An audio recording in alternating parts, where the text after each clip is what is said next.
રાષ્ટ્રપતિ Donald ટ્રમ્પનો NATO પર આકરા પ્રહાર। અમેરિકા વિના નાટો કાગળનો વાઘ આવી વાત ડોનાલ્ડ ટ્રમ્પે કરી। ઈરાન મુદ્દે સાથ ન આપતા નાટો પર ટ્રમ્પનો પલટવાર।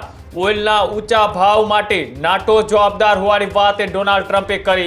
ઈરાન સામેના સૈન્ય વિજય બાદ હવે ટ્રમ્પનું આક્રમક વલણ સ્પષ્ટ કરે છે। અમેરિકા ફર્સ્ટની નીતિને માત્ર આર્થિક જ નહીં પણ સૈન્ય સ્તરે પણ અત્યંત કડકાઈથી લાગુ કરવા માંગે છે।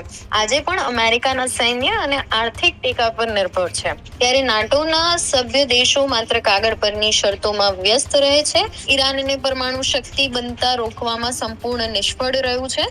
યુરોપિયન દેશોની ઈરાન સાથેની નરમ નીતિ અમેરિકાના હિતોને નુકસાન પહોંચાડી રહી છે। આખો વિડીયો જોતા પહેલા હજુ પણ અમારી ચેનલને સબસ્ક્રાઇબ નથી કરી તો યુટ્યુબ પર સબસ્ક્રાઇબ કરો અને ફેસબુક અને ઇન્સ્ટાગ્રામ પર ફોલો કરો।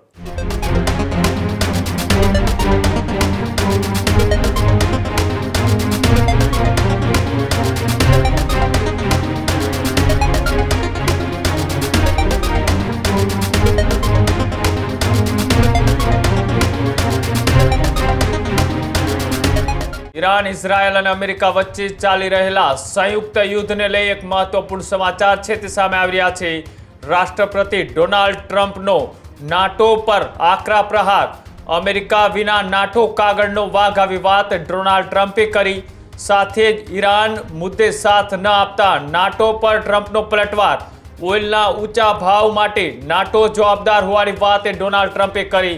સાથે જ સ્ટ્રેટ ઓફ હોર્મોઝ મામલે નાટોને ગણાવ્યા ડરપોક। ઈરાન સામે સૈન્ય વિજય બાદ ટ્રમ્પનું વિવાદાસ્પદ નિવેદન છે તે સામે આવ્યું।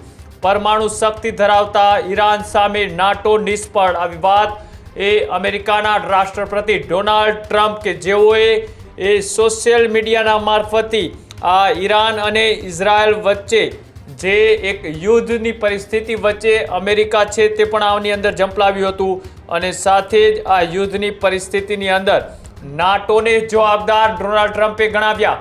જે રીતના આ યુદ્ધની પરિસ્થિતિની અંદર નાટો દ્વારા આ મામલે સાથ ન આપતા તેઓએ કાગળના વાઘ તરીકે તેઓને સંબોધિત કર્યા છે। ડોનાલ્ડ ટ્રમ્પનું આ ચર્ચાસ્પદ નિવેદન કે તેઓએ સોશિયલ મીડિયાના મારફતે આ નાટોને આડે હાથ લેતા એ નિવેદન છે તે અમેરિકાના રાષ્ટ્રપતિ ડોનાલ્ડ ટ્રમ્પે ઈરાન ઇઝરાયલ વચ્ચે ચાલી રહેલા વોરની વચ્ચે તેઓએ એક જે ભૂમિકા છે તે સ્પષ્ટ કરી હતી ને તેમાં નાટો તેમનો સાથ ન આપતા હવે ક્યાંક ને ક્યાંક તેઓએ પલટવાર કર્યો છે। વધારે માહિતી માટે ફોન લાઈન પર નંદની જોડાયેલા છે। નંદની, જે રીતના 25 દિવસથી આ જે યુદ્ધની પરિસ્થિતિ અને તેની વચ્ચે એક બાદ એક નિર્ણયો એ અમેરિકા એટલે કે મહાસત્તા લઈ રહ્યું છે ને તેનો સાથ નાટો ન આપતા તેઓને ડરપોક ગણાવતું એક ટ્વીટ એ સોશિયલ મીડિયાની અંદર ડોનાલ્ડ ટ્રમ્પ દ્વારા કરવામાં આવ્યું।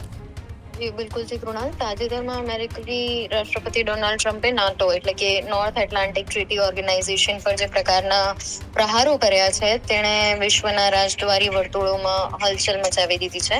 ઈરાન સામેના સૈન્ય વિજય બાદ હવે ટ્રમ્પનું આક્રમક વલણ સ્પષ્ટ કરે છે કે હવે અમેરિકા ફર્સ્ટની નીતિને માત્ર આર્થિક જ નહીં પણ સૈન્ય સ્તરે પણ અત્યંત કડકાઈથી લાગુ કરવા માંગે છે। હવે ટ્રમ્પનું નિવેદન એવું છે કે અમેરિકા વિના નાટો માત્ર એક કાગળનો વાઘ છે, તે સંગઠનના પાયા પર જ પ્રહાર કરે છે, કારણ કે બીજા વિશ્વ યુદ્ધ પછી સોવિયત સંઘ સામે રક્ષણ મેળવવા માટે બનેલું આ સંગઠન આજે પણ અમેરિકાના સૈન્ય અને આર્થિક ટેકા પર નિર્ભર છે, એવું નિવેદન ટ્રમ્પનું છે। હવે આમાં અમેરિકા લાંબા સમયથી ફરિયાદ કરતું આવ્યું છે કે નાટોના અન્ય સભ્યો એટલે કે જર્મની, ફ્રાન્સ ઇત્યાદિ તેમના જીડીપીના 2% સંરક્ષણ પાછળ ખર્ચતા નથી। ટ્રમ્પના મતે જ્યારે ખરેખર જોખમ સામે લડવાની વાત આવે છે ત્યારે નાટોના સભ્ય દેશો માત્ર કાગળ પરની શરતોમાં વ્યસ્ત રહે છે, જ્યારે મેદાનમાં અમેરિકાએ એકલા હાથે લડવું પડે છે। હવે ઈરાન સામેના તાજેતરના સંઘર્ષમાં જ્યારે અમેરિકાએ કડક વલણ અપનાવ્યું છે ત્યારે નાટોએ મધ્યસ્થી અથવા તટસ્થ રહેવાનો પ્રયાસ કર્યો છે, જેને લઈને ટ્રમ્પે આ બાબતને વિશ્વાસઘાત તરીકે જોઈ રહ્યા છે। હવે વૈશ્વિક ઓઇલ અને રિફાઇનરીની વાત કરવામાં આવે તો આ સૌથી મહત્વનો માર્ગ જે છે એ છે સ્ટ્રેટ ઓફ હોર્મુઝ. હવે ટ્રમ્પે નાટોને ડરપોક ગણાવ્યો, કારણ કે જ્યારે ઈરાને આ માર્ગ પર જોખમ ઊભું કર્યું ત્યારે નાટોના દેશોએ સૈન્ય સાથ આપવાને બદલે માત્ર નિવેદનો આપ્યા હતા. અને ટ્રમ્પનું માનવું છે કે નાટો ઈરાનને પરમાણુ શક્તિ બનતા રોકવામાં સંપૂર્ણ નિષ્ફળ રહ્યું છે. યુરોપિયન દેશોની ઈરાન સાથેની નરમ નીતિ અમેરિકાના હિતોને નુકસાન પહોંચાડી રહી છે તેવું ટ્રમ્પનું માનવું છે.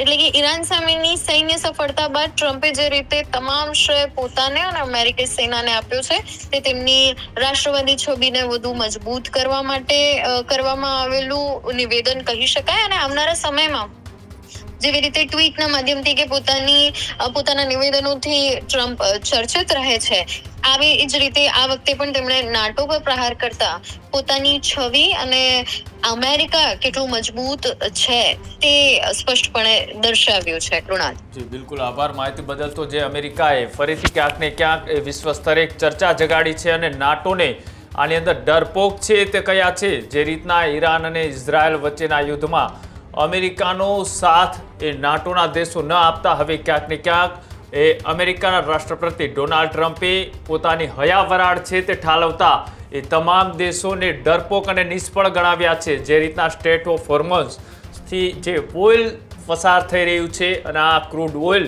પર ક્યાંક ને ક્યાંક એ રોક લગાવીને ઈરાને અમુક દેશોની જીડીપી અને આર્થિક વ્યવસ્થાને પણ મોટા પ્રમાણમાં જે નુકસાન થયું છે તેના કારણે નાટો જવાબદાર હોવાની વાત એ અમેરિકી રાષ્ટ્રપતિ ડોનાલ્ડ ટ્રમ્પે કરતા અત્યારે વિશ્વ સ્તરે ફરીથી ક્યાંક ને ક્યાંક તેમની ચર્ચા શરૂ થઈ છે.